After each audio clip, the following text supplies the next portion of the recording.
আমি আমার বাবার মতো যোদ্ধা আজ পর্যন্ত দেখিনি। আমার বাবা আমার পড়াশোনার জন্য তার সর্বোচ্চ ত্যাগ করেছে, এটা আমি বলতে হবে। আমি ঘামতে দেখেছি, তবু থামতে দেখিনি।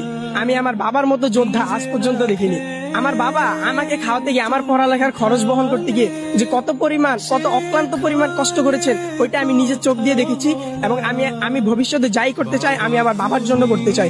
আমি আমার বাবা এবং আমার মায়ের জন্য উৎসর্গ করতে চাই। কিন্তু আমার জীবনের একটা আফসোস, আমি আজ পর্যন্ত আমার বাবাকে একবার জড়িয়ে ধরে কান্না করে বলতে পারি না, বাবা আমি তোমাকে ভালোবাসি, আমি একদিন প্রতিষ্ঠিত হতে চাই, বাবা আমি একদিন তোমার আদর্শ ধারণ করতে চাই। আমি এই কথাটা আমার বাবাকে কখনো বলতে পারি। আমি আমার তরফ থেকে আমার বাবা মাকে আমি যত সর্বোচ্চ স্থান দিতে চাই।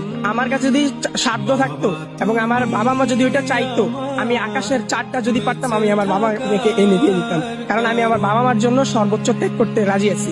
কারণ আমার বাবা মা আমাকে তাদের সর্বোচ্চ চেষ্টা করে আমাকে বড় করতেছেন, আমাকে মানুষ করতে চাইছেন। তো এই জন্য আমি আমার বাবা মার জন্য সবকিছু করতে রাজি আছি।